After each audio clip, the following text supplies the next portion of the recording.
In honor of the attacks that happened on 9/11 12 years ago, I am resharing this really special story with a midwife and mom of one who actually didn't intend to share where she was on 9/11 and how she was impacted by those events as a young mom, breastfeeding and pumping and getting through her education.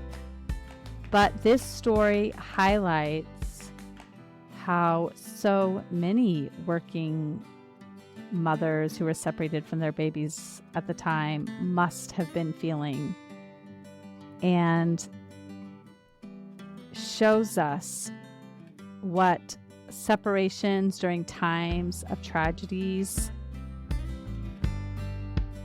can do for people who are making milk, and how that can impact milk supply and what so many people go through while trying to feed their babies.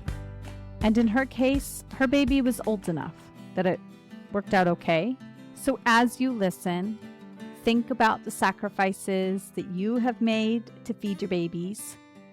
Think about the stress that you have endured in times of tragedy, and just the ordinary daily stressors that have impacted your ability to feed your babies. We all know that one of the barriers to feeding our babies breast milk is lack of access to care. And what I would love to do to try to close that gap is have a third type of podcast episode where I provide lactation consulting for clients who don't have access to lactation consultants. Either they don't have insurance, or their insurance does not cover lactation consulting for whatever reason. So if you are in this position, or you know somebody who is, and you would love to do a consult with me, and you don't mind being recorded, both your voice and video, and have it aired on the podcast, reach out to me so that both you and the people listening can benefit from that consult. My name is Tanya Tringali. I am a midwife. I am a mom of one who is 22 years old now, which is why we started the way we did. I am an educator. I make more midwives. It's one of my great passions in the world, is making more midwives. And I have a small business and podcast, which I'm sure will come up throughout the story. My business is called Motherwit Maternity, and I have been working really closely with people doing virtual care. And that all ties into the story. Can you tell me what your exposure was? Like, even going back to childhood, what did you see when it came to feeding babies? And then as you grew into thinking about having your own family? Yeah, that's a great question. And it's so interesting that you're making me think back this far and think about it. I've never sat back and thought about that, shockingly. I probably saw people feed their babies from their breast, but I don't remember that. And so I come from a really large Puerto Rican family, and there were many babies. And so maybe everybody was formula fed. Like, maybe that is the case, since I have no overt memory. And I'm the second oldest of a gazillion grandchildren. So it's like I should remember. And given that I don't, it makes me wonder if everybody was formula fed. I grew up knowing that I was formula fed. And the reason that I understood that I was formula fed is because I was born premature at 34 weeks.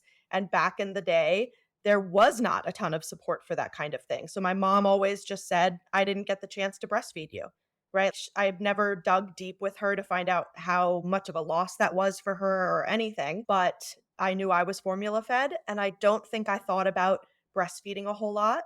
I think another really relevant detail here is that I was a really young mom. So I was pregnant when I was 19. I was technically 20 when my child was born, but I was still basically a teenager. My journey to the choices that I made that were more holistic in nature were not born out of previous experience or exposure at all. It really came from a very singular experience that has nothing to do with breastfeeding up front, but my very first appointment with an OBGYN to confirm my pregnancy, basically. I literally picked a random name out of a book and went because I didn't know what to do. And I had a pretty bad experience. And I walked Mm, out of there as a 19-year-old who knew nothing, going, no freaking way. This is not the way. This mm, cannot be how this happens. And mm. I went on a hunt. And within days, I was huddled in corners of Barnes and Noble reading every book on pregnancy and birth and learning about midwives for the first time in my life. And that was really how this all happened for me. So breastfeeding was a evolution of that learning process, of course. Right. So I did come into it naive, but also extremely confident. I'm just going to have this baby at this freestanding birthing center with these midwives and everything's going to be perfect. And by and large, that happened for me. I have a beautiful birth story, a beautiful experience. It was hard. It was all the things, as was breastfeeding, very similarly. But I didn't come to this with a background or understanding. And I had never even thought for a moment about what it might mean to have. It's funny because I'm sure you hear this too in your practice, people coming to it kind of with either viewpoint. And there, of course, there's a spectrum, but you hear people with all the nerves, reading all the books, getting all the support they can up front, having heard all the horror stories, whether it's about birth or about baby feeding, or maybe they focus their energies on a little bit of both. Or people coming to it where they say, it's natural. People have been doing this for all of human history, and then are kind of blindsided Mhm. when and if there are difficulties. Yeah, totally. You know what's funny? You're making me think about I'm reading the book Sapiens right now. One of the things he's talking about in the book, the human evolution through having been hunter gatherers to being farmers. And there's this part where he's talking about how quickly in the span of one generation these skills are lost. So even though farming comes with a huge bunch of other problems and maybe life in a certain sense would be different or better if we had remained hunter gatherers, within one generation, our skill of being hunter gatherer was gone. And so Mm, when I think about that, it makes me think about breastfeeding and birthing babies and all the cultural things that come along with this. It's lost. It's lost on us. And we can't go back and get it again. All we can do is reinvent and start anew. that's right. I talk about that all the time, that it is a lost skill. And we almost lost it culturally, like forever, really. Yeah. So you came to it with this sense of, I'm going to do all the reading I can in the corner of Barnes and Noble. There has to be a Mhm. different way. Did you read anything specifically related to feeding your baby, or you were focused mostly on the birth?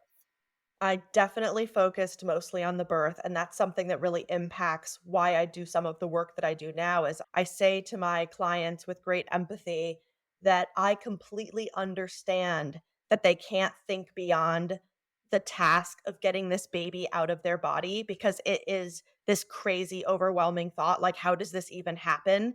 And so I say to people, I know you can't think about this until you see your baby's toes, but we're going to try to carve out a little bit of time to talk Right. about some of the things that we need to talk about. And thankfully, the people who are proactive enough to work with me in the style and the way that I work with people, I think they really get that. They picked up that memo from somewhere. Unfortunately, a lot of my clients come to me with a lot of anxiety that they know that they have.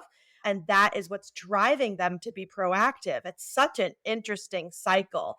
And then Mhm. there's other people that are not anxious and they're the ones probably that are like, yeah, I'm just going to do this. It's natural, right? Because they're not anxious types. So, yeah, it's a double-edged sword for sure. Were your care providers at the freestanding birth center, were they providing any sort of prenatal education when it came to breastfeeding? So, there was a childbirth education class that was taught in the building, and I attended that, and there was obviously some breastfeeding, not obviously, but the final class was like newborn care and breastfeeding. So I definitely learned the basics there, and there were some really great basics that stuck with me for a long time, or throughout my journey for sure. One memory that I just had today in preparing to tell this part of my story for the very first time, and because I was in the middle of realizing that I didn't get a lot of education or support once the baby was born, but then I had a memory that there was one thing that my provider did do extremely well and that I almost didn't give her credit for. And that is that as I was approaching term, I don't remember exactly how many weeks I was, but I was definitely 37 plus, and I had my baby on my due date at 40 weeks. I'm a very punctual person. And I remember them saying, "Have you leaked any colostrum?" And I said, "No." And she asked permission to see if she could express some colostrum, and she tried and nothing came out. And she was like, "Interesting." And I remember her writing something down and then telling me, "Don't sweat it. Everybody's different. No big deal. We're just making note just in case." So I remember that. And then as far as I can remember, and I'm almost certain because I never gave a single drop of formula, despite the fact that I do view this as having had difficulties, which I'll explain in a moment. My milk came in just fine, right? Everything seemed to be fine in that department. And I didn't know enough to be worried, and they did a good job at not worrying me excessively, but I don't feel like anything else really happened to help me after that. I had again, wonderful providers and a wonderful experience. I don't know if that's a product of the times, right? The year 2000 is the year my daughter was born. That's a long time ago. A whole lot has changed. I've been a midwife since 2007, and I know how much has changed since 2007 in terms of what we know, the state of the science, how clinicians are educated, the way we educate students now, the way in which we involve lactation specialists has evolved. I think in my case, I didn't go to them after the baby was out with a problem. So therefore, I didn't get any help. But I didn't know some of the things I was experiencing that I could get help for those things. And still so many people don't, right? Or they go to their pediatrician and the solution is always, if you feel like you don't have enough milk, the mother comes and says, or the person feeding the baby comes and says, "I think I might not have enough milk." And then the pediatrician says, "If you don't have enough milk, feed formula." So instead of doing the problem solving, or instead of referring to the people who know how to do the problem solving, we still have this cycle of saying, "Okay, then feed the baby something else." Yeah. And sometimes the solution is we need to feed the baby, and we need to feed the baby now. Yeah. While we problem solve, if that is what you would like to do. But not always. And we have to break this cycle of saying, just because a worry is in a person's brain, it does not mean that is in actuality. Or sometimes it is in actuality, and we need to help figure out what is going on hormonally or milk supply wise. It's this constant, even though some things have changed since 2000, so many things have not changed. Well, certainly the physiology has not changed, but how providers approach the topic, I hope is changing, but it's changing slowly because it's changing one provider at a time. Right. And even in my role as a midwifery educator, do I believe that we give midwife students enough education on lactation? Absolutely not. We don't. We do our very best. I'm faculty at NYU, and we have an amazing midwife she's a home birth midwife and an IBCLC. Her name is Tanya Wills. I'll give her a big shout out here on your show. She comes in every semester and does a really big, great talk for our students. It's amazing. It's a wonderful talk. I love listening to it year after year. It's not enough. Then our students go to clinical largely in very busy settings. And what do we know about very busy settings? That's where we're getting quick eyes on people. Let's just get that baby on the breast as fast as we can so we can run to another person. And so, no, our students aren't coming out prepared. And it's kind of like, from the midwife perspective anyway, what I see is, for selfish reasons, maybe, we as people especially childbearing people, I see us get interested in the things that are happening to us. So, for example, for the students that come in not having kids yet, their interest in breastfeeding gets piqued once they have themselves breastfed. Likewise, as we age, those of us who are aging start getting really interested in perimenopause, right? And now we're like, Yeah. know about learning the latest and greatest on perimenopause. So our skill set evolves as we have personal experiences. So many of us who are in this profession did it because of a personal experience, be it an amazing one or the opposite, right? Yes, I actually was reading this really interesting study about the care given by providers, both nurses and doctors, when it came to breastfeeding. And it said that it was largely shaped by personal experience or lack thereof. Mhm. And so the care you would receive, for instance, in the recovery area of the hospital from nurses was largely shaped by their own attitudes towards breastfeeding. So if they had good positive feelings with breastfeeding, then they were going to help their patients receive that as well. But if Mhm. they themselves had experiences with breastfeeding or had ended up formula feeding their children, then that was how they were going to then lead their patients. Yeah. Fascinating, because I wonder now if that translates at all into how we work with people in the birthing room. I don't know if it does, because I definitely know people who had their own traumatic birth experiences and C-sections, and they're absolutely fantastic midwives. So I don't know if it holds, but boy, is that interesting. I think with anything else, you have to identify your biases. And once you Yeah. know you have a bias, then you Hmm. can work to counteract that bias. But Absolutely. these professionals did not know about their biases and were Hmm. continuing to propagate Perpetuate it. those. Yeah. Yeah. Yeah. Cool. Wow. You've heard me now for a few months talking about how much I've enjoyed getting home cooked meals delivered right to my front door from feastandfettle.com. And I'm here today to tell you that if you know somebody who is in the postpartum period, who you would like to provide true support to, that you should go to feastandfettle.com and order home cooked meals to be delivered right to their front door. One of the biggest barriers to breastfeeding success is a lack of support. A new parent is feeding a baby up to 15 times a day. How on earth do we expect that person to feed that baby that many times, also feed themselves, and provide meals to other members of their family? There's not enough time. You know how hard it is as a busy parent yourself to try to put meals on the table.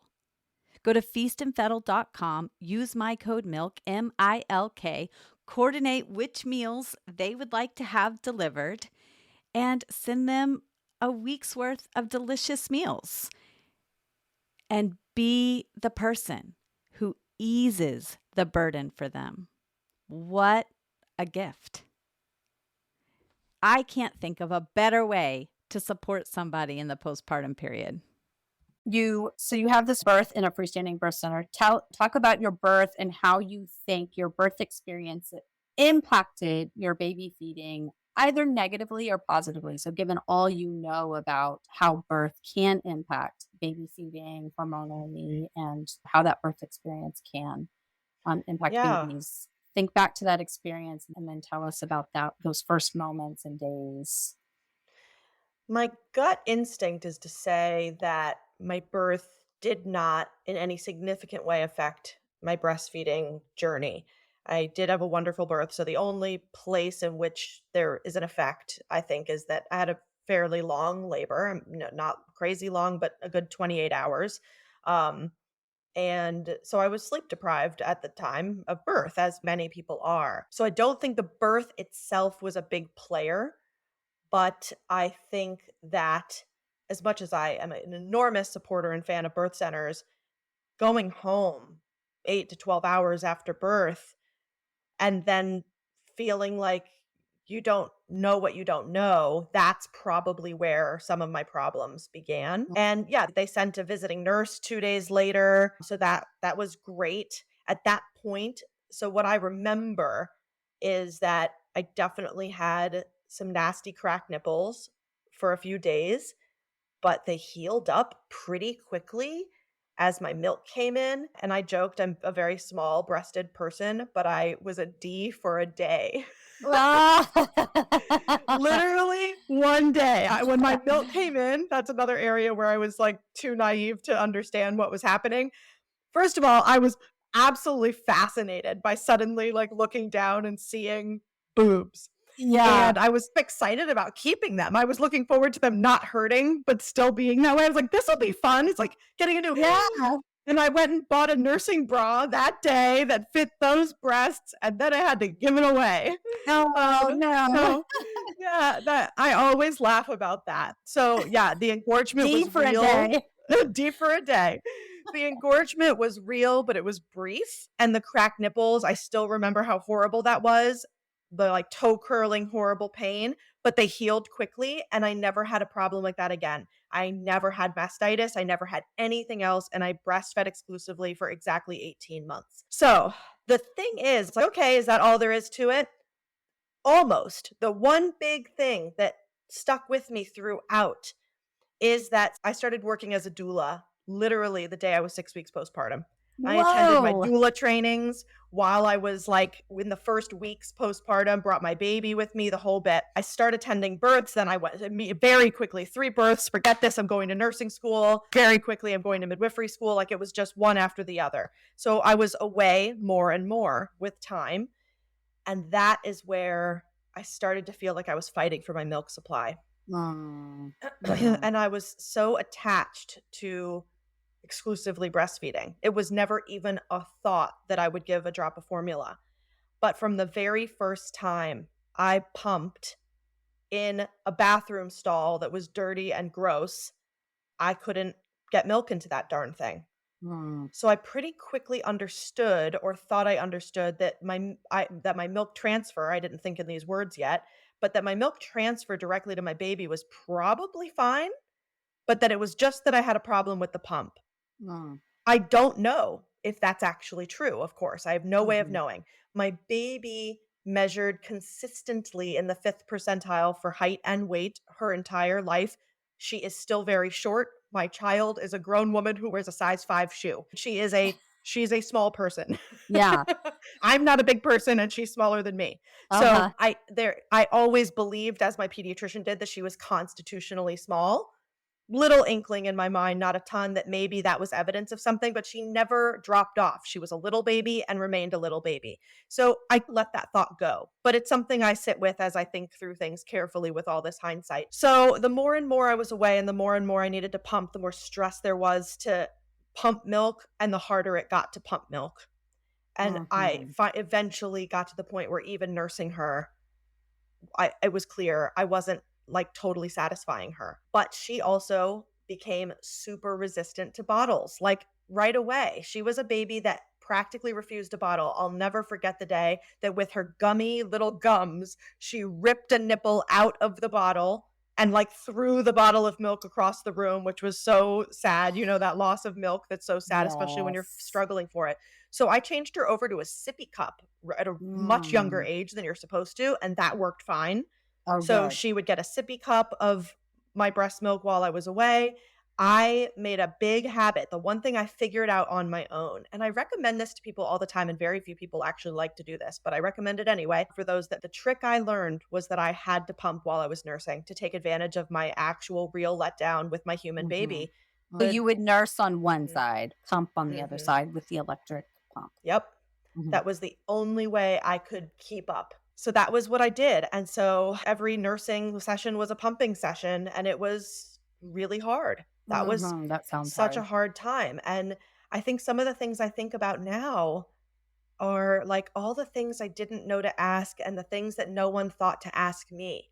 Like there was no check-in at that point. And don't blame my providers at this point, because now I'm months postpartum. So unless you come to them, they don't know. They're on to the next group. But I didn't go to anyone to say, hey, my milk supply is dropping and I'm really fighting for it. What can I do? So I never got those answers. Don't know if I would have. With check your phalange size, like all the tricks in the book that I didn't do any of them.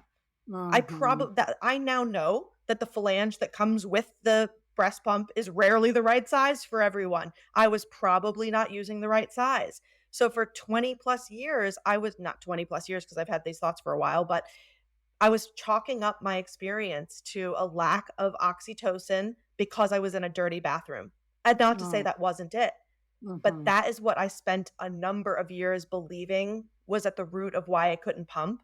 But now I look back and think of all these other tricks. No one taught me that maybe I could do some like power pumping after I checked the phalange. So, like all the different things that I know to say to people now as suggestions, I got none of that. I learned those tricks from IBCLCs throughout my career. I didn't learn them in midwifery school. It's like the only way most of us learn this stuff when specific to lactation is to befriend very good and as many as possible IBCLCs. And you were on an island. Yeah. You were on an island, even though you were in the birth world, surrounded by people who were interested in this type of thing and providing support to people. You were going to nursing school and midwifery school, maybe not midwifery school by the time you were probably done pumping by then. Yeah. You know, you were surrounded by people who cared about this type of thing, but it can feel hard to be surrounded by it and be supporting other birthing people and to be struggling, I can imagine, with your own milk supply. Totally. And something I just remembered that's really sweet is one of my first births as a doula, it was my second birth. I actually had a hand pump when I attended my first birth and going into my second birth. I didn't own an electric pump. And I was so new at being a doula that I wasn't charging much in the way of money. And the person who I was working with was so grateful for my services even before the birth that she gifted me, I believe it was on the day her labor started, she gifted me my Medela Pumpin' Style. Oh my goodness, that's amazing. Yeah. I love that story. Yeah, I'm just like, I didn't forget that per se, but I haven't thought about that in a really long time. So I was like, oh my God, I have a double electric pump. This is incredible. And I thought that was going to be a game changer. Pre-Affordable Care Act, when anyone who had insurance could get That's why I didn't have one, because they were expensive and I didn't understand the value yet. Right. But then suddenly, like by the time I was in nursing school, I was like hauling my like briefcase style, pumping style into the NYU dirty bathroom. And using the ice compartment and all of that. Honestly, even on 9/11, I was stuck in a whole other crazy thing. I was stuck in the city, separate from my baby. Towers fall. And hauling my pumpin' style and huge fat textbooks in a backpack all over New York City trying to figure out what I was supposed to do before I even understood what was going on. That's a whole other trauma. But yeah, crazy times to like think about that breast pump. So can we go back to that on that day on 9/11? Are you willing to talk about that for a minute? Because oh yeah, sure. Okay, so you were pumping. You were an NYU nursing student. Yeah, I have to think of how old my daughter was at that point. So it was the first week of nursing school at NYU for me. So September 11th was the very first week of school. Okay. It was like maybe it was a Thursday or something. I can't remember the day of the week, Wednesday or Thursday. And I was in anatomy and physiology lab. But let me just think real quick. So she was a little over 1 already. I was still obviously pumping. Yeah. And you remember lugging around your big pumping bag. Yeah. And where was your daughter? Did you have her? Was she in daycare? She was with her dad at home in Williamsburg, Brooklyn. And anyone who knows that skyline knows, well, from the part of Williamsburg that I was in, you could open your window. I could open my window and look out the window to the right, and I could see the two twin towers. Just straight perfect view. The crazy part of that story is that one of my good friends who lived on Staten Island was babysitting for me while I was just getting settled in nursing school, figuring out how this was all going to go. And she would take the Staten Island ferry to Lower Manhattan that gets off at the towers, pick up my daughter, and sometimes take her back home for the day.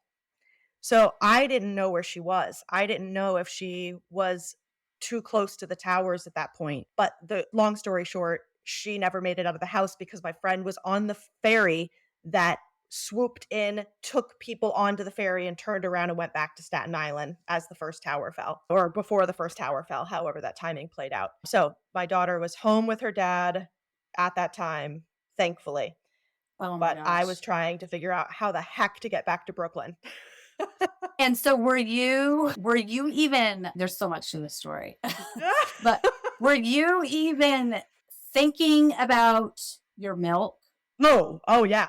Okay. Yeah. I Because ended up at my partner's job.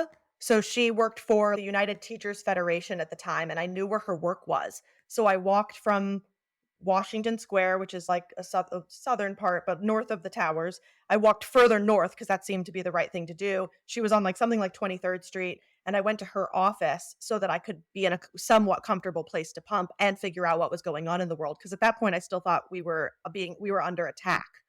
That's what I right, thought was happening. I right. didn't understand. As so many people did. Yeah. Yeah, we were, but not the whole city. And I thought we were like being bombed or something. Everybody. I did Right. not Yeah. understand. Yeah.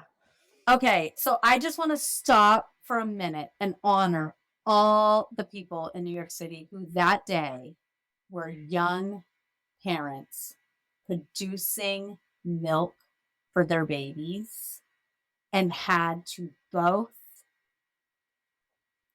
figure out like where they were going, how they were getting home, how they were getting to their children, and get milk out of their bodies. Yeah. Like, we think about the labor of milk making,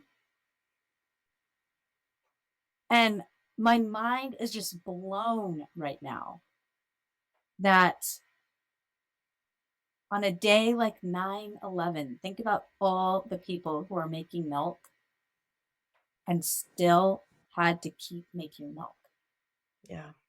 on a day like that. And you were one of them. Yeah, I never really thought about it before. And I'm realizing, so I finished doing the math that I wasn't able to do well while I was like rushing to make that thought. I officially stopped breastfeeding 2 months later, it seems, by my math, because I Yeah. breastfed until she was 18 months old. So it seems that's where that falls. So I'm like, oh, could there have been a stress relationship there? Because I no longer remember where the big dips were. But what I do remember for sure is that in those final weeks or months, I remember like literally nothing coming out but drops. And I eventually stopped pumping because it was a useless endeavor. Whether you have gone through something as traumatic as the events of 9/11 while breastfeeding, or some other tragedy, such as the loss of a family member, financial hardship, the loss of a job, stress in your relationship, postpartum anxiety, postpartum depression or psychosis, I just want to take a minute to pause and honor the stressors that made breastfeeding difficult for you too. This is hard. And I know that you worked as hard as you could. And if you are a breastfeeding supporter, your clients are working as hard as they can.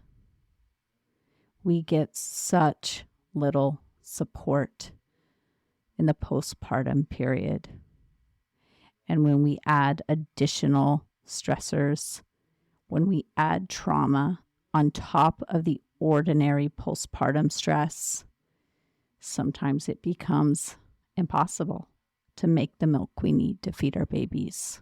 So I applaud anyone who has tried, whether you were successful and continued to make milk during a period like this or not.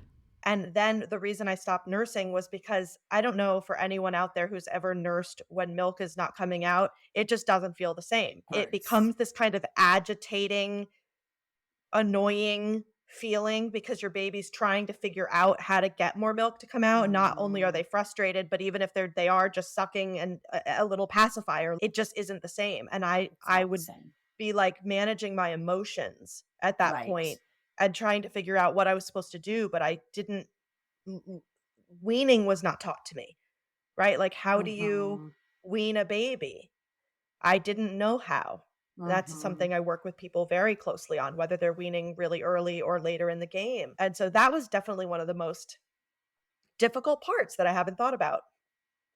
Yeah. So not only were you dealing with being right there during this really traumatic event for the entire world, really. But now the additional trauma of losing this breastfeeding relationship, that worldwide trauma contributed to. That Yeah, is, it might have. yeah, that's something else, really. And we talked about having low oxytocin and that contributing to your low milk supply, pumping the dirty bathrooms. Of course, when you experience an event like being separated from your baby during an attack like 9/11, and then all the after effects of that, of course it's going to be hard to get them for a long time after that, which then contributes to lower releases of prolactin over time. Yeah, definitely. Wow. Thank you so much for being willing to share that story. Wow, I didn't even know that was coming. Yeah, I I told know. you before we did this that I have never tried to tell this story, so I actually didn't even know what was gonna come out, what I would remember. And I, again, remembered a couple details that were interesting to me before we spoke, and then speaking to you, I'm remembering even more. It's just such a crazy experience. Yeah, it really is amazing to go back and think about these times. A lot of people really do. We talk about our birth stories a lot more. And so you talk about not really knowing how to wean. Was it hard for your daughter, that weaning time, when you didn't have a lot of milk and you were feeling so many emotions about being so uncomfortable? I'm sure it must have been. My memories are a little scattered on that. Mhm. What I remember most is that each time she came to the breast, she was never satisfied the way she had previously been. Like, she never fell asleep at the breast anymore. She was always like a little grunty and squirmy and frustrated. And I was feeling the same. So there was this whole like, if I could just relax, this would be Right. better. So making the decision to stop was hard, but 100% was the right decision. And the thing that eased the transition, which I look back and it's one of the most adorable things, even though it's absolutely disgusting. So, those really thin, bigger burp cloths that are meant to be cloth diapers, but the really big, thin ones, right? At some point, when she was a newborn, we'd gotten a pack of those, whatever. So they were like burp cloths over the shoulder. My daughter always did this thing with her little fingers over the shoulder. She would start gathering it up and shoving it in her mouth. Maybe Uh-huh. this is a sign that she was still hungry. All these years later, I am literally thinking this thought for the first time right now. But anyway, she would put it in her mouth and she would suck on a little piece of the diaper cloth. And she was like Lionel in Snoopy. Oh my God. Okay. So as she learned to like crawl and stand, there was always this freaking blankie. We called it the blankie, but she had 24 blankies because we would change it out because it was disgusting. So Right. as she got a little older, she would switch out the piece and get a clean piece and switch it out and get a clean piece. And they would get stinky and they would get dirty. It was just awful. So as we got rid of the blankie officially on her first day of kindergarten. So what started to happen, we started with 24 blankies and we never replaced them. When they got too gross and had to be thrown away, the supply just got whittled down and she was down to 2 or 3 as she started kindergarten, and we put them away and she never got it back. And it went away. She got over it. But I think she just really liked to suck, but she didn't suck her thumb. She never took a pacifier. She detested bottles. So I don't know why this was because certainly it wasn't for like lack of being given the breast, because I co-slept until I had a 7-year-old, for the record. I don't necessarily recommend this, but I had a baby in my bed until she was 7. The story of how I got her out of my bed is actually a fun one too, but she had access to the breast all the time. She breastfed all night long and we learned how to do that. So yeah, I don't know how hard it was for her. I said we called it the blankie and I'm completely lying. We called it raggy. It was called raggy. Oh. I said blankie because of talking about Lionel. I Right. knew something wasn't right with that. It was called Yeah. raggy. It seemed to me that in some capacity, she used Raggy as her transition out of breastfeeding. But I Okay. don't even know if I understood that at the time, because she started doing that as a newborn, like taking it Okay. from my shoulder and shoving it in her mouth. So again, Okay. that the thought that I'm having right now is, was my baby always hungry? Yeah. Okay. So all of this, we've heard a little bit about your professional journey as you entered your motherhood journey, specifically related to breastfeeding. But you became a midwife, and then slowly over time, you've built up, in addition to teaching for NYU, you've built up your own business as well, Motherwit. So tell us how this kind of led you, all of your learnings over the years and your own experience as a mother. How did this lead to building your own private practice, and how do you support people in their birth and postpartum journeys? Yeah, so I did what we in the midwife world call full scope, full time, full scope practice for 15 plus years, meaning I saw people in the office and caught babies in a hospital. I did all the things, primary care, GYN, all of it. And our modern medical system is broken. We all know that. Everybody listening to this show, I think, knows that to some degree, or they're in the process of learning that. And that brokenness doesn't only affect consumers of healthcare, it Mm-hmm. affects the givers of healthcare as well. Absolutely. And so for a number of years leading up to my daughter going to college, I knew I was going to have to make a change in my life, that this wasn't sustainable for me anymore. I felt that I couldn't provide the kind of care that I believed people deserved. I saw every shortcoming of our care more and more clearly and acutely as time went on, and it was eating me up. And so I really wanted to give people what I thought we weren't giving them. And the idea started in one place, and it has certainly gone to many other places, as these entrepreneurial endeavors typically do. For me, it started with fitness in the perinatal period, in that I really believed that fitness and nutrition were like the tools we weren't tapping into, that we in healthcare, no matter what you are, what profession you technically fall into, we don't get enough education in it. We get next to no education in it, in fact. And yet Mm-hmm. all of our clients come to us with very particular questions about these topics that we are not able to answer. And so we say whatever the heck we want, whatever comes to mind, whatever we think we've heard someone say before us. We're not speaking truth. Not to mention, the existing guidelines on things are incredibly vague. They're not always based on evidence, despite calling themselves evidence-based guidelines. So we don't have a lot to work with as healthcare providers. And so this is not about shaming any individual. I am that individual. But the fitness piece became super important to me. So I became a trainer. I got my CrossFit level 1 coach. I took some pregnancy and postpartum athleticism certifications and some other coursework with physical therapists. And it became my world. And it started that I wanted to work with people around this idea of keeping people active through pregnancy, helping them get back to their activities postpartum. But what ended up happening was, especially those people who were postpartum, half of our sessions would turn into something else, lactation or whatever it was that they needed. And got mental health, crying on the floor, we're doing that instead, whatever. The people's time became people's time. And I never knew if they were going to show up for Tanya the midwife or Tanya the trainer, or what was going to happen. And so then COVID hit. Mm-hmm. And everything had to go virtual.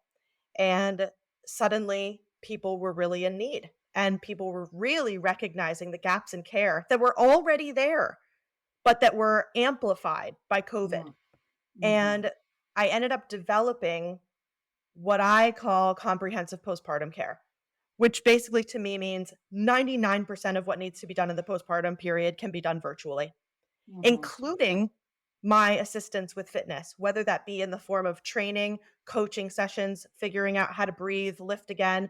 We just bring our computers, our laptops, our phones, whatever, each into our individual gyms, and we work through problems together. I do it with people all the time. There's still a huge fitness piece, but the postpartum piece really got fleshed out, in that I really sat down and wrote down every single thing that people need someone to touch base on, to ask them about. We shouldn't have to be like how it was with me, where I didn't know what to ask. I didn't know I could Mm-hmm. ask.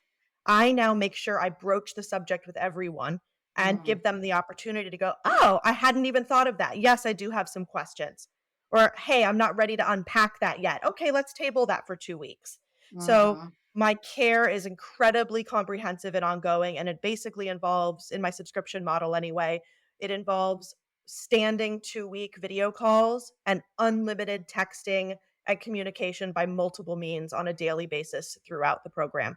And what's happened lately, which has been really great, is people are starting to jump on board earlier and earlier, to the point where I work with people in the preconception period who recognize some struggles that they may have in having a healthy pregnancy or getting pregnant in the first place. And then people are using me as an adjunct through their prenatal care, because we all know prenatal care visits are not long enough with most providers. So short of a home birth midwife or a very small practice midwife, the truth is, even really great midwives who work in busy practices like I did can't give you what we want to give you. And that's Right. not dissing the individual. Again, it's the system. And Right. because we don't get to give this care, we aren't versed at it. And so now I have years under my belt of doing these really nuanced things and working with people very deeply around fitness, nutrition, mental health, sleep, lactation, pelvic floor, you name it. And we don't leave Mhm. any stone unturned.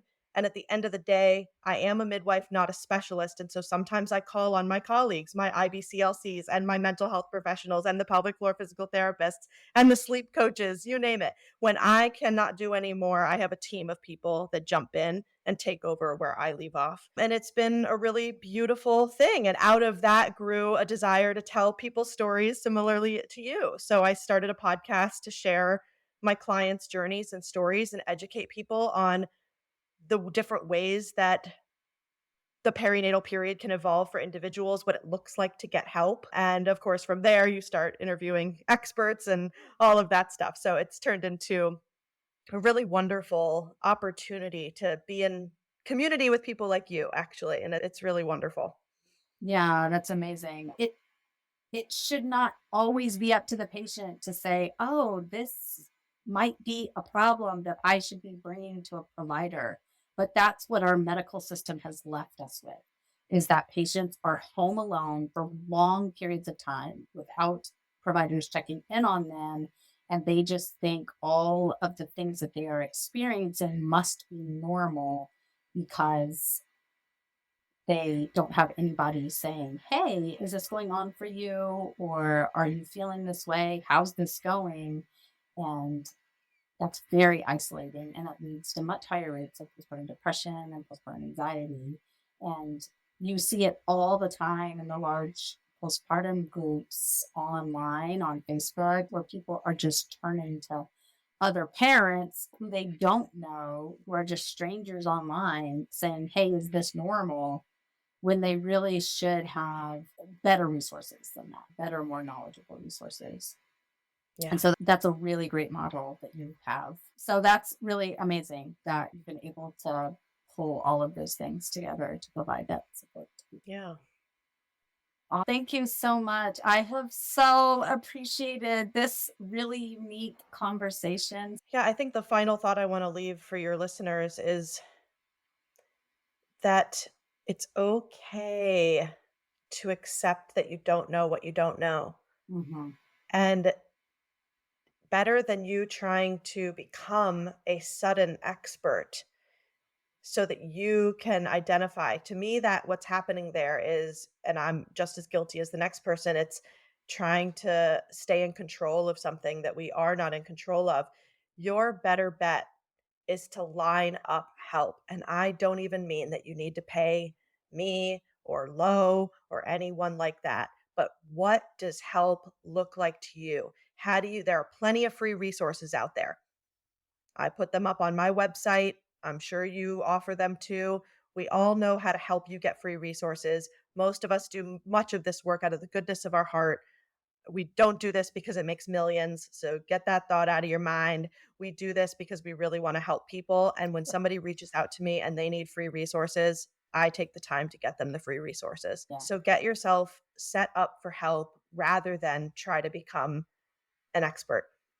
Yeah, that was actually one question I had for you that I didn't get a chance to ask is, in those times when you were struggling, were you aware of any resources in your community that you could turn to, peer support resources or groups that you went to? Yeah, actually, that is the one thing that I did do, which is the birthing center had something going on every single day for new parents. And many of those things were breastfeeding support groups. And I went to them not because I thought I needed help with breastfeeding, but because I needed to be around other mothers and babies. And I stress that all the time with people. I was there because I had to get out of the house, I had to move. And just the act of every single day getting out of the house, getting on the subway, getting into the city. I would go to the group. We would end up at the park with a group of moms having a cup of coffee. I'd swing by the grocery store, get what I needed, go home. And I'd squandered 4 hours of the day that needed to be squandered some other Mhm. way than just sitting in the Mhm. house staring at my baby. And Yes. getting out of the house is a huge milestone for people. And sometimes I get people out of the house quickly and sometimes I don't. But every single time I get someone out of the house, they don't regret it. Mhm. But everybody's different. Everybody walks their own path. But yeah, so support groups are an absolute godsend. They don't solve all your problems when there are real problems, especially if you don't even acknowledge the problem or know what the problem is. I am guilty of that. But they are an enormous resource nonetheless. Yes, absolutely. Even if you just need to sit in a room with other people and Mhm, cry and say, I'm mhm. struggling, it's not going to solve all your problems, but it's going to help you feel less alone when you're Yeah. having problems. Yep. And that can go a long way. Awesome. Thank you so much for sharing your time and your experiences. We'll link all of your resources in the show notes so that if people want to reach out, it'll be really easy for them to just. Thank you so much. Thank you so much for this conversation. It's really nice to be on the other side of the mic. And it was really exciting to have a conversation that I didn't know where it was going to go. No, it was so good to hear these amazing stories. Thank you. As I look back on this podcast recording, I'm so thankful for Tanya coming on the podcast and sharing such personal stories. We don't always get that from our healthcare practitioners, from our midwives, from our IBCLCs, because their job is to hold our stories. And to hear this story of being separated from her baby on 9/11 that she hadn't brought up in such a long time. I'm in awe of people like Tanya, who at such a young age was able to recognize the systemic barriers she faced and then work so hard to step into the gaps and work to remove those barriers. At first, she did that one patient at a time as she became a practitioner. And now she does that on a larger scale by still continuing to work patient to patient and in classes with midwives and through her courses and just broadening her offerings so that more and more people can get the perinatal care they need in a holistic way. And I'm so thankful to practitioners like Tanya, who themselves experienced what giving birth was like in the industrialized age, and then said, you know what, this isn't okay. Let's figure out how we change it. Because it takes all of us working together to improve those gaps in care. Perhaps you are someone who needs to think about how you can help one person. And maybe you can help them by giving them a piece of advice or telling them they're doing a good job or passing along Tanya's information or my information if they are in a situation which warrants receiving professional help, or passing along the links to one of our podcasts or to both. Or perhaps you can help yourself or somebody else by signing up for feastandfettle.com and taking the load off by getting home cooked meals delivered right to your door and using my code MILK, MILK. If you live in Massachusetts, Connecticut, Rhode Island, New Hampshire, and now Maine. There's no reason to do it all. We just weren't meant to do that. Can't wait to talk to you again soon. Bye.